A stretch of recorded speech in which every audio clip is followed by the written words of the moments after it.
नमस्कार, आदाब, सत श्री अकाल। देसी टॉक्स विद मनोहर के इस एपिसोड में आपका स्वागत है। आज हमारे बीच है एक संघर्षशील युवा, एक जेन जी, सोशल मीडिया के जमाने का एक युवा, मिस्टर तुलसीराम। तुलसीराम, स्वागत है आपका हमारे इस शो में। Thank you for inviting me on this show, sir. आपका नाम तुलसीराम है। आपका नाम तुलसीराम कैसे पड़ा? इसके पीछे भी एक कहानी है। मेरे पिताजी का मन पसंदीदा जो विषय है वो हिंदी था जी। और वो तुलसीदास जी से बहुत ज्यादा प्रेरित थे। उनको लगा चलो हमारे भी बेटा हुआ है, वो भी कुछ कारोबार आगे करेगा, अच्छा करेगा कुछ। चलिए ठीक है। आपने कहा कि तुलसीदास के प्रशंसक थे। हाँ जी। तो उन्होंने आपका नाम तुलसीदास क्यों नहीं रखा, तुलसीराम क्यों रखा? तुलसीदास शायद थोड़ा उनको ठीक नहीं लगा होना उस समय में, तो उन्होंने तुलसीराम थोड़ा मॉडर्न जैसा रख दिया। हमने तो अमूमन आपका नाम रवि सुना है, तो आपका नाम रवि लोग ज्यादा जानते हैं, तुलसीराम कम जानते हैं। हाँ जी, ये बात भी आपने बहुत अच्छी कही, क्योंकि मैं रवि नाम से ही ज़्यादा मेरे को जाना जाता है पूरे गांव में, इलाके में। और शायद घर वालों का रहा होना कुछ कि अब एक छोटा सा निक नेम भी देना चाहिए जल्दी जल्दी बुलाने के लिए। चलिए, बहुत अच्छा आपने कहा कि आपको निक नेम भी देना था। हाँ जी। तो अब आप एक ब्रीफ इंट्रोडक्शन दें हमें अपने बारे में कि आप कौन हैं, कहाँ से हैं और आप क्या करना चाहते हैं। What are your hobbies like? जी सर, मेरा नाम तुलसीराम है। मैं गांव कांडी, जिला मंडी, हिमाचल प्रदेश का निवासी हूँ। मेरे पिताजी का नाम श्रीमान डोलेराम है, माता जी श्रीमती नयन देवी। मेरे पिताजी पेशे से एक ड्राइवर है, माता जी गृहिणी है। और मेरा लक्ष्य है भारतीय सेना में जाना है और मुझे वॉलीबॉल खेलने का शौक है। आपने अपने गांव का नाम कांडी बताया। हाँ जी। आप दर्शकों को बताएंगे कि ये कांडी गांव कहाँ है? ये कांडी गांव आपको पंडो जंजैली रोड में 8 किलोमीटर पंडो से ऊपर सुरवा नामक पंचायत के साथ में मिलेगा। तुलसीराम, मेरा अगला क्वेश्चन आपसे ये है कि रिसेंटली हिमाचल में फ्लैश फ्लड्स हुए, बाढ़ आई, तो क्या रीजंस रहे इसके पीछे कि इतना नुकसान हुआ? ये बहुत अच्छा क्वेश्चन किया आपने। ये मानने लायक प्रश्न है, क्योंकि हाल ही में बहुत ज्यादा देखा सभी लोगों ने कि हिमाचल की क्या दुर्गति हुई है। इसके पीछे इंसान ही है, जो हिमाचल के निवासी है वही इसके पीछे, उनका ही बहुत बड़ा योगदान है इसके पीछे। क्योंकि नदी नाले उन्होंने बंद कर दिए, अवैध डंपिंग की गई। अगर आप किसी का रास्ता रोकोगे तो वो तो अपना रास्ता खुद ही निकालेगा। फिर तो जो होना था हो गया, आप सभी ने देखा क्या हुआ क्या नहीं। यू मीन टू से कि अनप्लान डेवलपमेंट हुआ। हाँ जी। शायद पहाड़ उसके लिए तैयार नहीं थे। तुलसीराम, तो आपका क्या मानना है कि ये जो बाढ़ जैसी अप्रिय घटनाएं हैं या ये भूस्खलन हो रहा है, तो इसके लिए हिमाचल प्रदेश में क्या इंप्रूवमेंट्स होने चाहिए गवर्नमेंट लेवल पर, या क्या एक इंडिविजुअल, हर एक व्यक्ति को क्या करना चाहिए या क्या सोचना चाहिए जिससे ऐसी घटनाओं से फ्यूचर में सामना ना करना पड़े? तो आप सबको बता दूं मैं कि हिमाचल एक पहाड़ी राज्य है, जिसमें इतना विकास की दौड़ मेरे हिसाब से उचित नहीं है। विकास करो, ऐसा नहीं कहते हम कि, पर थोड़ा प्लान करके करो, अच्छे से करो, जिम्मेदारियां समझो अपनी। ऐसे हर कहीं मत कर दो काम स्टार्ट। पहले देख लो कहाँ पर क्लाइमेट ठीक है, कहाँ पर नहीं। और बरसात में तो काम वैसे बंद ही रखना चाहिए। चलिए, आपने अपना गोल बताया इंडियन आर्मी में एक सैनिक बनने का। हाँ जी। तो इंडियन आर्मी में ही सैनिक क्यों बनना है? आप एक पुलिस कांस्टेबल भी बन सकते थे, रेलवे के कर्मचारी भी बन सकते थे, आप क्लर्क के एग्जाम की भी तैयारी कर सकते थे। हाँ जी। या क्यों ना आप हमारे डिपार्टमेंट फॉरेस्ट में भी तैयारी कर सकते थे। तो क्या रीज़न है आपका कि आप सिर्फ आर्मी को ही आपने प्रेफर किया? क्वेश्चन बहुत अच्छा है आपका। उद्देश्य तो बचपन से ही है देश सेवा। और आपने बहुत अच्छा बताया कि अपॉर्चुनिटीज बहुत है, हम जा सकते हैं कहीं भी। मैं प्रयास कर रहा हूँ पुलिस का भी, फॉरेस्ट में भी, क्लर्क में भी। अब वैसे बचपन से देश सेवा का एक सपना देखा हुआ है। पहले वही अगर पूरा होता है तो ठीक है, नहीं तो बाकी और जगह भी मैं हार नहीं मानूंगा। बहुत अच्छे।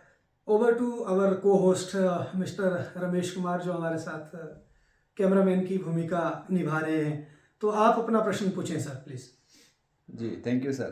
हेलो सर, मेरा आपसे ये सवाल है कि हाल ही में आपने अग्निवीर का टेस्ट निकाला है, तो शायद आप रनिंग भी कर रहे होंगे। तो आप हमें अपना शेड्यूल बताएं कि आप इस समय क्या क्या कर रहे हैं और आपको क्या क्या दिक्कतें आ रही है। मेरा मेन फोकस तो अभी रनिंग पे ही है। सुबह शाम 2 टाइम रनिंग करते हैं।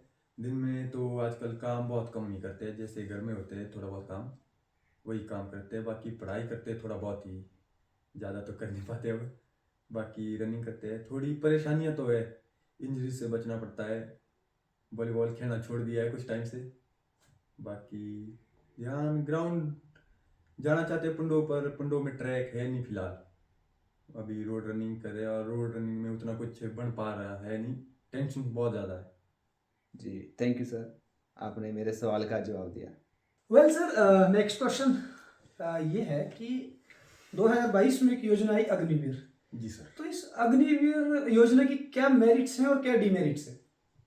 2022 में आई अग्निवीर योजना के कई लाभ और हानियां हैं, पर जहाँ तक मुझे लगता है इसकी हानियां ही बहुत ज़्यादा है। पहले हम देखते थे गांव में 40-40, 45-45 जवान लड़के डेली सुबह शाम, ठंड गर्मी बरसात में आते थे, रनिंग करते थे। जुनून था उनके दिलों में कि भारतीय सेना में जाएंगे। अब 4 साल के लिए सोचकर बहुत से लड़कों ने आना छोड़ दिया है। मुश्किल से हम 4 या 5 लड़के आजकल ट्रैक पे दिखते हैं, इससे ज़्यादा तो कुछ नहीं दिखता। चलिए, बहुत सही कहा आपने। क्या आपको धारा 370 के बारे में कुछ आइडिया है? मुझे पूरा ज्ञान तो नहीं है इसके बारे में, पर जितना मुझे पता है यह जम्मू कश्मीर के लिए एक विशेष धारा थी, जिसके अंतर्गत जम्मू कश्मीर का अलग झंडा, कुछ नियम थे जो भारतीय संविधान से अलग जैसे थे। इस कारण से धारा 370 को वहाँ से 2019 में हटा दिया गया था। जी सर। तो इसके हटाने के बाद क्या बेनिफिट हुआ? जो फौजी लोग काम करते थे जम्मू एंड कश्मीर में, क्या उनको कोई बेनिफिट हुए उससे? हाँ जी सर, उनको काफ़ी बेनिफिट्स हुए। जैसे अब वो भारतीय सेना के ऑर्डर्स मान सकते हैं, उनको वहाँ पर जैसा बताया जाता है, आगे से आदेश आते हैं, वो वैसा तो काम कर आपका सकते कहना हैं। है कि क्या पहले ऑर्डर्स नहीं मानते थे? पहले वहाँ पर धारा 370 के कुछ अलग नियम थे। हम्म। जैसे कई जगहों पर सेना को जाने नहीं दिया जाता था, हम्म। वहाँ के लोग सेना को रोक देते थे। अब वैसा नहीं है। बहुत अच्छा आपने कहा। आपने अपनी हॉबी बताई वॉलीबॉल। जी सर। कि वॉलीबॉल हॉबी आप क्या खेलते हैं, या सिर्फ खेलते हैं, या फिर देखना भी पसंद करते हैं? मैं खेलता भी हूँ और देखता भी हूँ। तो वॉलीबॉल के बारे में कुछ बताएं। वॉलीबॉल एक अच्छी गेम है जो कि यूएसए में इसका जन्म हुआ था। जन्म हुआ।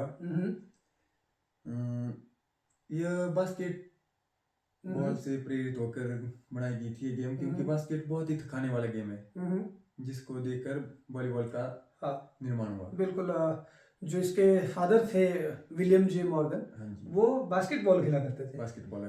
फिर उन्होंने ऐसी गेम इजाद करने की कोशिश की जो कि सब खेल सके, जी सर। और वॉलीबॉल जो है उस सांचे में फिट बैठता था। फिट तो ये थे आज के हमारे क्वेश्चंस। अब मैं लास्ट एंड फाइनल आपसे एक लास्ट अपील चाहूँगा कि आप एक संदेश दें युवाओं को कि युवा क्या कर सकते हैं, या युवाओं को क्या करना चाहिए या ना क्या नहीं करना चाहिए।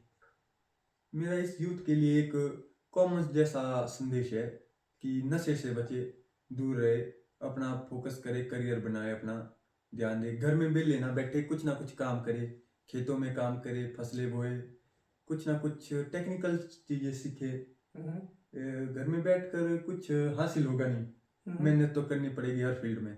कहीं जाना है तो जुनून होना चाहिए, बिना उद्देश्य के तो जीवन ऐसे ही। तो ये थे एक संघर्षशील युवा, एक अग्निवीर के अभ्यर्थी मिस्टर तुलसीराम।